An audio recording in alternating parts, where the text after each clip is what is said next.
Hello. In the course of today's class, we're really coming to the end, essentially, of Unit 1, the first unit, in which you learned, of course, the 60 of the most common verbs used in any language. And you also learned a certain amount of grammar, how to put words together in the proper form and in the proper order in Spanish, as well as a certain amount of vocabulary, a lot of it which dealt with was vocabulary dealing with the classroom, if you happen to be in a school environment.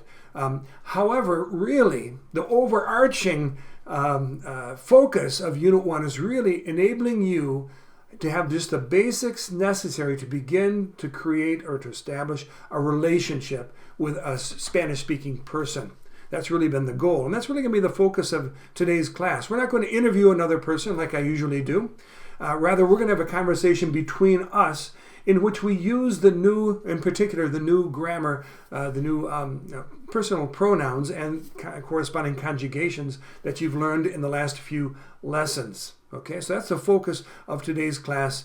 The focus of the first unit is establishing relationships. The focus of today's class is to simulate the creation of a relationship when you and I go back and forth talking about our families, talking and asking questions of one another about our mutual families or friends, as you'll see in a little bit here. In the course of the last few lessons, therefore, you have learned in particular the new plural personal pronouns. Prior to this, you already knew yo refers to yourself. Tú is when you're talking to someone. Él is when you're talking about a man or a boy. Ella, talking about a girl or, a woman or a girl. And usted, of course, is how you speak to someone, also saying you, just like with tú, but speaking to a person in a formal, respectful fashion because you're not a close friend of theirs. You want to show them respect. They're probably a stranger to you, or they're an authority in your life, like a teacher, a pastor of your church or something of that nature. You use usted.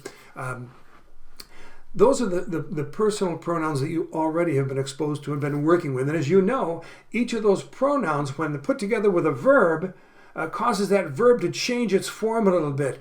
When you're talking about yourself and you say that you're doing something, you put the ending of o on the end of the verb. When you're speaking to a person whom you know well, you're familiar with that person, then you'll put s at the end of the verb. Talking about a person, you'll chop off the end of the verb, the r, at the end of the infinitive. The infinitive is the original form of the verb. And also speaking respectfully to someone, you're going to chop off that r sound at the end of the verb. That you already know. Well, you also have just learned, therefore, that these new pronouns, these plural personal pronouns, they generate different endings at the end of the verb that they accompany. So, for example, when you're talking not just about yourself, but about yourself and others, you've just seen that I can barely fit my arms here in the picture. Nosotros. Nosotros is the pronoun referring to yourself and others. And of course, that means, in English, that would correspond to the word we. All right. There is another form of we, which you haven't seen in the lessons thus far, and it's nosotras. There's nosotros and nosotras. Nosotros means we when it's a group of men or a group of men and women. But if it's all women about whom you're speaking, when you're saying that we do something, and the we refers to all women, the actual pronoun used is nosotras, when the a sound in there. Nosotras. When you're speaking not just to one person, whether it be familiar or formal, when you're speaking to two people, whether it be formal or familiar, we use the pronoun ustedes. Ustedes. Now, there is a familiar plural used in certain countries of the Spanish-speaking world, which is vosotros. We're not learning that here because the emphasis, the flavor, you might say, of Spanish that you're learning is more Mexican than anything else. And Mexico does not use vosotros, for example. And so the plural, when you're speaking to more than one person, notice I have two fingers up. That means I'm speaking to more than one. It could be 2, 3, 4, 5 people in a group, and I'm going back and forth to encompass that whole group. Well, that gesture corresponds to the word ustedes. Ustedes. And then last of all, when you're speaking about people, but not just one person, but two or three or more, for males, you will say ellos. Okay, this is él for one, ellos for two when I'm talking about them. Ella, of course, is how I speak about a woman, but in speaking about more than one female, I would say ellas. So ellos and ellas. And that begs the question, therefore, what if you're talking about males and females? In that case, in a single group, in that case, you will always use the masculine form ellos. For example, this man and this woman, I would say ellos, ellos. The masculine form is used. Whether you have 100 women in the group and only one man, you still have to say ellos. So bear that in mind. Okay, now, these new pronouns, nosotros, ustedes, ellos, ellas, they generate, like I said, a new verb conjugation as well, a new form of the verb as well. When nosotros is a subject, you have a choice, not a choice, you have only one option to be correct. But there are three different endings from which you must select. Amos, hemos, imos. So if the verb, when you first learn it in its original form, which is called the infinitive, let's say hablar, hablar. If the verb ends in the sound ar, you'll drop the ar and you'll add amos at the end of the verb. So you hear that vowel sound a stays the same as you add amos. So hablar, if I want to say nosotros, that we speak, I say nosotros hablamos. If the verb I want to use is a verb like vender, vender, hear that vowel sound? Is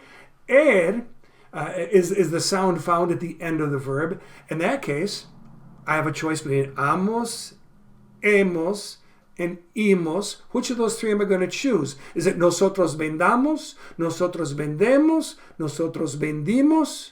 Which you think it would be? Right, it's vendemos. You're going to keep that same vowel sound. Vender, vendemos. Hablar, hablamos. And consequently, vivir, for example, if I want to say that we live, I will not say nosotros vivamos or nosotros vivemos. I will say nosotros vivimos. I keep that E sound in there, that same vowel sound as in the original form of the verb. Vivir, vivimos. Okay, got that? So with nosotros, when nosotros is a subject, at the end of the verb, you will place either amos or hemos or imos, depending upon what type of verb is it. Is it a verb? It is. Is it a verb which ends in ar, or ir? If it's ar, I'll say amos. If it's I'll say hemos. If it's ir, I'll say imos at the end of the verb when nosotros is the subject. Got it? Okay, well, the rest is easy. When I speak to a group of people, I'm going to, at the end of the verb, I'm going to place the sound n, the letter N, the sound n, n. When I speak, that's when I speak to a group of people. When I speak about more than one person, I'll do the same, n, at the end of the verb. When I speak about males or females, it's the same, n. So that simplifies things. That means whenever the subject is plural, nosotros, ustedes, ellos, ellas, I'll always put n at the end of the verb, except which one? Right, except with nosotros. With nosotros, I've got to choose between amos and hemos and imos for the ending of the verb. All right, so let's just take one verb, hablar, and let's see if you can conjugate it. That means change its form to fit its subject all the way through all the different subject pronouns that exist, or personal pronouns that exist. All right. So if hablar is the verb, with yo, how you say it? Yo. Right, of course. Yo hablo. You're very well familiar with that by now. How about él? Using the verb hablar again. Él. Right. Habla. I've dropped the r sound from the end of the verb. If I'm saying tú, yeah, hablas, tú hablas. This is too easy. You know this already. You've been dealing with this for weeks.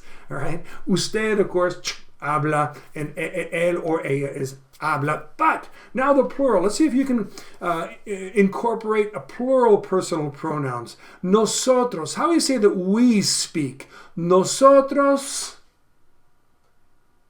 All right, good. Most of you got that. Hablamos. Nosotros hablamos. Okay, to choose between amos, hemos, imos. The verb is hablar, so it's hablamos, right? Okay. Now, I want to say that y'all talk kind of funny. The ustedes. Now, what did I tell you? All personal pronouns will cause there to be a n sound at the end of the verb, except for nosotros. Well, ustedes is plural, isn't it? I'm talking to a group of people. So, ustedes hablan. Ellos, excuse me, those are ellas. Ellas hablan. Ellos hablan, etc. Okay? So, plurals are always have n at the end of the verb, except in the case of nosotros, in which we'll have amos or hemos or imos. Got it? Well, that's what we've been learning in the course of the last few lessons here at the end of Unit 1. And now we're going to do 3 activities today. The first one's going to kind of verify that you've understood what we've just been talking about.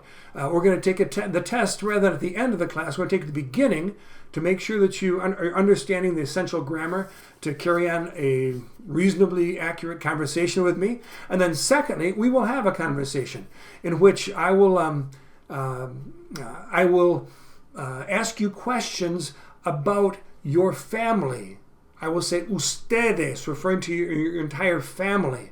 Now, it could be, if you only have in your family, for example, 2 people, maybe you and your father, or you and your mother, or you and your grandfather, you and your grandmother, just whatever the combination happens to be, just refer to both of you, or the 3 of you, or the 4 of you, or all of you, and try and come up with some kind of response which fits in most cases. So if I say, for example, make sure you're in the same household. So if I say, ¿viven ustedes en el campo? You're going to answer, yeah, we live in the country. You will say, nosotros, etc. Nosotros vivimos en el campo. So we're going to have a conversation where I'm going to ask you about your family, and then in turn, you're going to ask me about my wife, not my family because our kids are adults. They're not living in this house anymore. Just about my wife and me. You'll ask a question about my wife, she's up here, and me. And so you'll use a question, you'll form a question using ustedes, and I will answer with, referring to my wife and me. I could do this, but there's only 2 of us. There are only 2 of us. Nosotros, I will answer in that fashion. So that's the second activity. We'll have a conversation back and forth about our mutual families. And then thirdly, I'm going to give you an assignment to complete after this video is finished, where you're going to summarize all that you learned about my wife and me from our conversation. Okay? So that's what we're about to do. Let me go quickly now to, if I can, find it. I'm going to go to the test for today. It's found in lesson 1.48. Okay, so here you see the test. I'm going to read to you, as always, 4 different answers. You choose the one which corresponds to the correct way in which to say this statement. By the way, this particular form of the test is not one you will find in 1.48. It's in a secure location only for teachers to use, but it covers the same content as the multiple choice tests that you do see inside lesson 1.48. So here we go. Look at the first statement right here. Think of how you would say this yourself for a moment, and in a second I'll start. Ok, vamos. A. Usted no lave el carro, ¿verdad? B. Usted no lava en el carro, ¿verdad? C. Ustedes no lavan el carro, ¿verdad? D. Ustedes no lava el carro, ¿verdad? Now we're just getting warmed up here, so maybe I'll read these through a second time, unlike the others, just in case I caught you off guard there as we started. Okay, we'll start over again. So look at this statement. Think how you'd say this yourself. And here we go. A. Usted no lave el carro, ¿verdad? B. Usted no lavan el carro, ¿verdad? C. Ustedes no lavan el carro, ¿verdad? D. Ustedes no lavan el carro, ¿verdad? Very small differences, aren't they? You're thinking to yourself, how am I supposed to know that? It's practically sound the same to me. Think of how it is in English, how you have to listen very carefully to just the most minute differences in pronunciation. If I were to say to you, for example,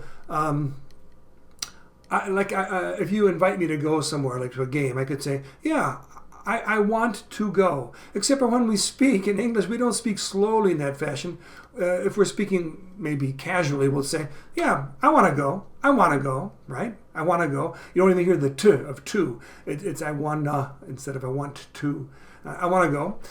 Listen to the difference between these two statements now in English. I want to go. I don't want to go. Now you, I bet, heard the difference. Let me say it again. I want to go. I don't want to go. But imagine a Spanish-speaking person trying to pick up on that slight difference between I want to go and I don't want to go. I don't want to go. I always said it was the for don't. And so it's the same in any language. As you're learning another language, it takes time to accustom your ear to hearing the slightest changes or the slightest features of a particular sentence that easily you could overlook, okay? And so in these statements right here, there's in many cases just a single letter difference from one item or one answer to the next. So I reckon that it is difficult. I understand, I recognize that it's difficult. But hey, that's part of the challenge. All right, here we go. Número dos. That's part of the joy too, by the way, I should say. When you learn a language to the extent that you can pick up on those little things, there's a certain amount of pride that comes from it. You live in another country, for example, long enough, you get a certain amount of satisfaction that you can do things because you've put in the time, you've paid the price that your fellow countrymen who come as tourists to that country haven't put in. When we lived in France for many years, I knew more or less how to behave. What people were saying, but even mannerisms and the way of functioning in society that our friends who would come and visit us didn't understand yet. And so just think about that way. You're putting in right now the effort, and you're making the investment that will cause you to be proud of your progress and your learning someday. Here we go. Número dos. Enough lecture. Look at this statement. Think how you'd say it. All right. A.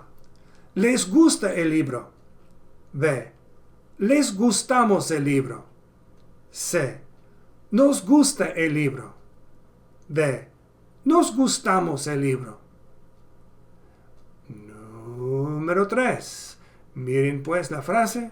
Piensen en cómo ustedes la van a decir. ¿Están listos? Ok, vamos. A. Nosotros escuchamos el concierto con audífonos. B. Nosotros escuchan el concierto con audífonos. C. Nosotros escuchemos el concierto con audífonos.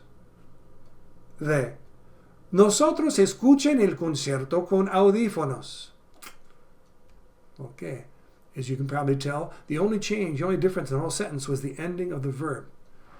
We'll come back to that at the end. Número 4. Miren la frase. Piensen en cómo ustedes la van a decir.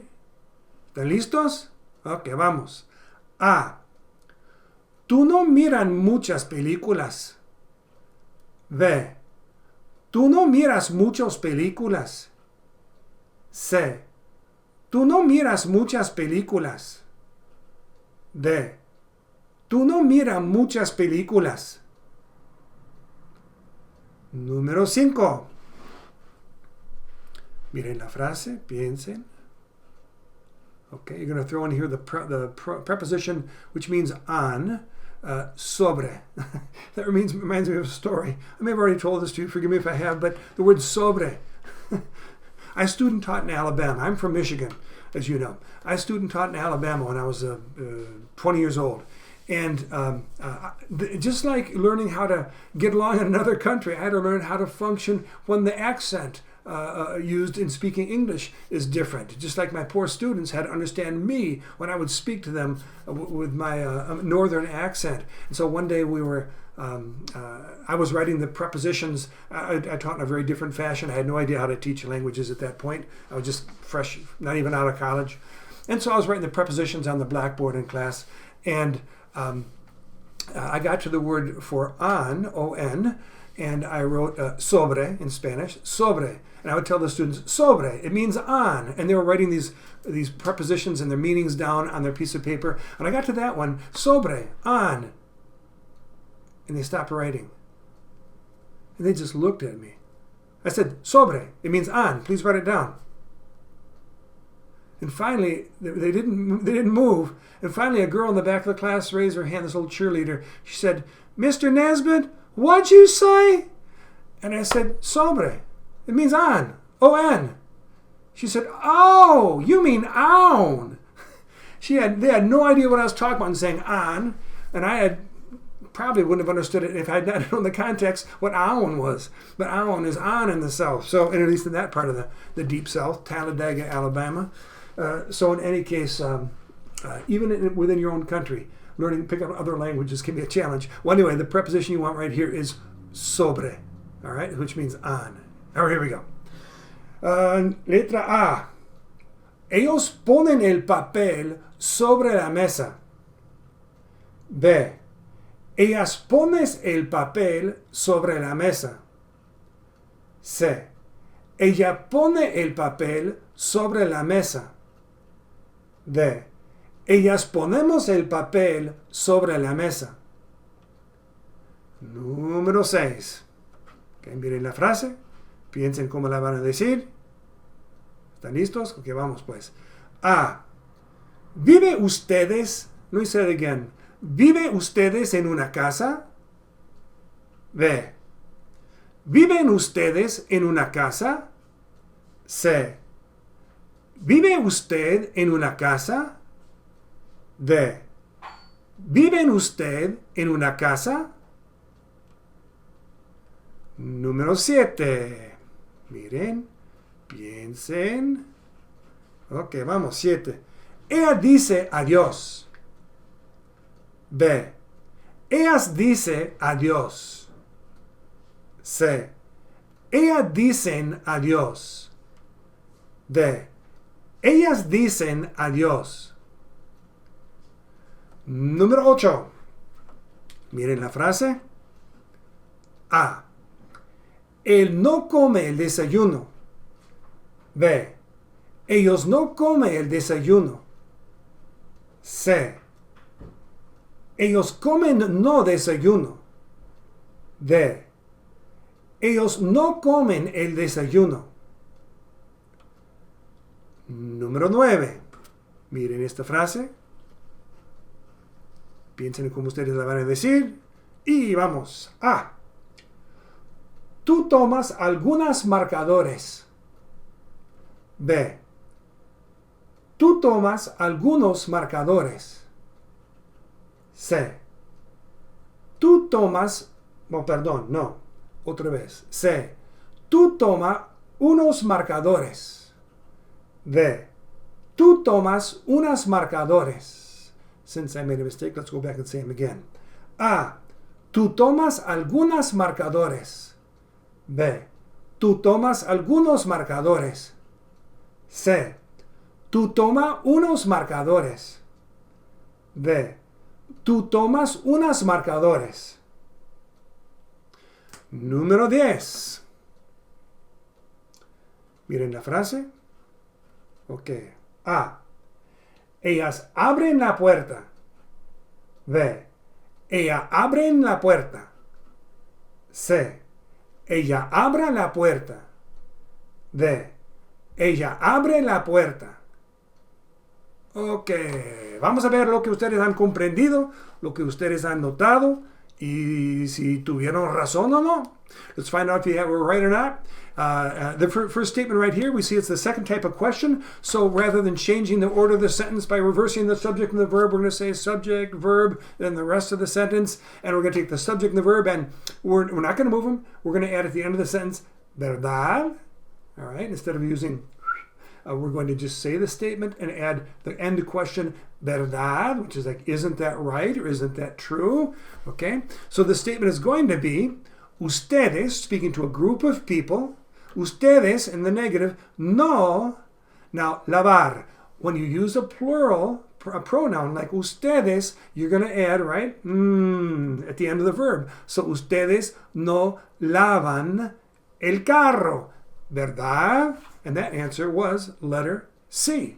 Ustedes no lavan el carro, ¿verdad? Okay, if you said ustedes no lava is the way you'd say usted no lava el carro. Huh? But ustedes needs lavan. Ustedes no lavan el carro, ¿verdad? So that's what I was talking about, is how the slightest difference, just one letter, the sound n, is all that differentiates between an incorrect statement and a correct statement here. So you have to listen very carefully. Número dos. Here we have nosotros, talking about myself and other people. Nosotros and however, the verb gustar is being used. Gustar is tricky. It's different.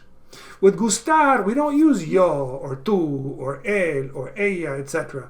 We use a series of, they're called it's indirect object pronouns. Me, te, le, or referring to man, le, or usted, le, or referring to us, nos. I'll explain what this all means in a second. And for ustedes, les, and for ellos, les, and for ellas, les. Also, we don't use yo, tú, él, ella, nosotros, usted, nosotros, ellos, ellas, ustedes. Whatever. We don't use the usual personal pronouns. We use a different set of pronouns that are called indirect object pronouns. Me, te, le, nos, and les. Okay? So for nosotros, we use nos. Now, what does nos mean? The statement, when you say, even you've learned this as you learned me gusta, te gusta, le gusta. Me gusta does not mean I like. Me gusta means, if you take the end of the sentence, let's say me gusta el béisbol, which is very true. Okay, el béisbol. El béisbol at the end of the sentence is really what the subject sentence is about. Baseball, and then the gusta means is pleasing, and then the me means to me. Baseball is pleasing to me, which is obviously translating things is not what speaking languages is all about, because it'll sound awkward when you translate directly like I'm doing right now. Baseball is pleasing to me. Me gusta el béisbol. You like baseball? Te gusta el béisbol. He does. That's a she. Le gusta el béisbol. He does. Le gusta el béisbol. You do, sir. Le gusta el béisbol. We do. In other words, baseball is pleasing to us. The word to us in Spanish is nos. Sounds like nosotros, right? Just the first syllable of nosotros. Nos gusta el béisbol. Now, how are you going to learn these different pronouns and the verb conjugation? What about the verbs that are irregular, that are weird? How do you learn those? For example, let's take the verb ser. Ser. Why don't you say yo so, tú sos, él so, or él se, nosotros semos? No, it's completely different, right? How do you learn an irregular verb? Just like how do you learn these pronouns for gustar? If you go to the lexicon, you go to any lesson, and you go at the top of the screen, and you'll see lexicon or lexico, and then select it and go down to find the unit you're in, which in this case is Unit 1. And then you'll click on that, and then up will come a series of images that it's like a dictionary, you might say. It's called a lexicon in English, but it's like a dictionary. And if you choose, for example, the red-shirted guy, you know that the red-shirted guy in the ULAT is it deals with the verb. Okay, that's a verb. So if you click on the red-shirted guy, it'll take you to a list of all the verbs in Unit 1, and you'll see vivir, and hacer, and escuchar, and lavar. And then when you go down and find gustar. And then you'll see, if you go to the bottom of the page, the bottom of that screen, you'll see all the different verbs, and you'll see yo, tú, él, ella, usted, nosotros, ellos, ellas, ustedes, or ustedes, ellos, ellas. If you click on each of those pronouns, yo, tú, él, you'll hear the proper form, the proper conjugation of that particular verb, okay? And so, for example, for ser, you'll hear yo soy, tú eres, él es, ella es, usted es, nosotros somos, ustedes son, ellos son, ellas son. But for gustar, You'll hear me gusta, te gusta, le gusta, le gusta, le gusta, nos gusta, les gusta, les gusta, les gusta. That's how you can learn these unusual verb conjugations, or in this case, this unusual structure. Okay? So in any case, this needs to be nos gusta. Now, the word gustar only is going to appear in two, you'll hear it in two forms. Gusta or gustan. Gusta refers to a singular item that is pleasing, in other words, that you like. Gustan refers to a plural. And so in this statement right here, we've got nos. Well, I don't even want to point at the images, because those images don't necessarily correspond to the usual sound of that image produces. So I'll just say nos gusta el libro. Okay, nos gusta el libro. And that, my friends, was letter C. Number 2, C. All right, let's move on. The rest won't be quite so challenging as that. Number 3, here we have escuchar. Nosotros is a subject. I've got to choose between amos and hemos and imos as my endings. Is it escuchamos, escuchemos, escuchimos? Which is it? Or if it's escuchar, I want escuchamos. Nosotros escuchamos. El concierto. And then con means with, but every answer had the same ending, con audífonos, so that wasn't going to fool you. But con audífonos means with a headset. And so nosotros escuchamos is what we want, which was letter, it looks like to me, it's letter A. 3A is correct. Number 4. Okay, here we have a negative statement. Tú miras. Tú miras, make it negative. Tú no miras. And now, peliculas, movies, peliculas. The word mucho, it changes. It fits the word it is modifying or describing. We're talking about many movies, not many boys, or not many girls, or not many, I think something masculine, not many pencils, for example. Mucho will become muchos in the plural, mucha in the feminine, and muchas in the feminine plural. Okay? So if I'm going to, let's say, I want to say many men. I'll say muchos hombres. But many, now something singular, a lot of or much time. Mucho tiempo, but muchos hombres. Now something feminine. House, okay? I can't say it in the singular. Anything with singular. Mucha. Well, the word suerte, that's what comes to mind right away. Suerte means luck. Mucha suerte. It's la suerte, by the way. It's feminine. La suerte. And so I say mucha suerte. I say mucho tiempo, because tiempo is masculine, el tiempo, but suerte is feminine, la suerte. So I say mucho tiempo, mucha suerte, muchos hombres, muchas mujeres. Notice how I go to the feminine form of mucho, mucha, and I make it plural also because I'm talking about more than one woman. Muchas mujeres. Okay, so mucho changes to fit the noun that it is describing. This is a feminine noun, la película, and it's plural because I'm talking about more than one of them. So las películas, so muchas películas. Tú no miras muchas películas, and that is number C, letter C, I should say. Number 4 is C.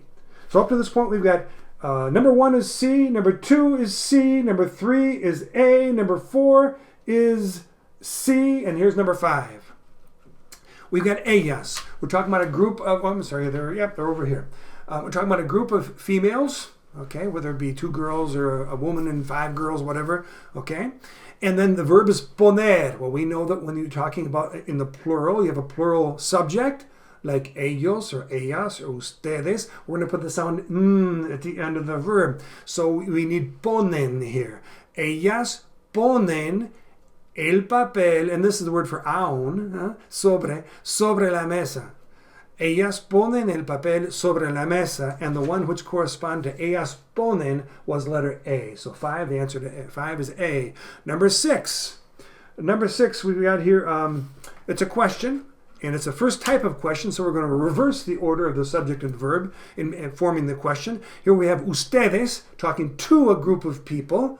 And again, we're going to put an at the end because this is a plural subject, not including nosotros. And we have vivir, so this is going to be ustedes viven en una casa. Ustedes viven en una casa, but it's a question. So ustedes viven become, I didn't whistle very well there. Here we go. Viven ustedes en una casa. Viven ustedes en una casa. And that answer was letter B. Okay, 6 is B. Number 7. Here we have two girls about whom we're speaking. And we're using the verb decir. Usually for one, we would say ella dice, but since there's more than one, we say ellas, more than one girl. Ellas dicen adios. And ellas dicen adios was letter D, so 7 is D. Number 8, here we have two guys, two boys, they're over here. Ellos, so assuming the two males I'm talking about. Ellos, and I want the verb is, where is it? It's comer. So obviously, ellos is going to be comen. It's going to require the n at the end of the verb to show that I'm talking about more than one. Ellos comen. Now it's negative, so ellos no comen el desayuno. And that was letter D. 8 was D. Ellas no comen el desayuno. Number 9. Here I'm talking to a person. This is a pronoun you've dealt with for a long time, and you know that you put s at the end of the verb. So tú tomas, which already eliminates, I think, 2 of them at least, of the possible answers, because I said tú toma. Actually, only one of them. I said tú toma for 9C, so it's not possible. Now we have marcador. A marcador, is it el marcador? Is it la marcador? You can see how important it is as you learn vocabulary, not just to say marcador, but to say that it's called a definite article, the word the, that precedes it. It's el marcador or la marcador. It's el marcador. El marcador means it's we call that a masculine word. It's just a category. It's not really male, obviously. It's just a category. So that category, we're going to say el marcador, but in the plural, we'll say los marcadores. Marcadores is the plural, but here we don't want to say the pen markers. We want to say some markers. Now, there are 2 ways to say some. Do you remember what they are? Yeah, one is unos or unas, masculine and feminine. Or the other way is algunos or algunas, again, masculine or feminine. So unos and algunos are for masculine nouns in the plural. Unas and algunas are for feminine nouns in the plural. So it's either going to be, since marcador is el marcador, it's a masculine word, the answer's got to be either unos marcadores or algunos marcadores. Both unos and algunos are synonyms. They mean the same thing. And so let's see which one was the correct one. It was letter B. Tú tomas algunos marcadores. If you listen carefully to D, it sounds almost the same. D was tú tomas unas marcadores. Unas is the feminine way to say some. Unos would have been correct. Okay, so either unos or algunos, and algunos was letter B. Number 10. Ella, so we're going to take the verb abrir and chop it, abre. Ella abre la puerta. Ella abre la puerta. And that's not too difficult, and that is letter D. Voila.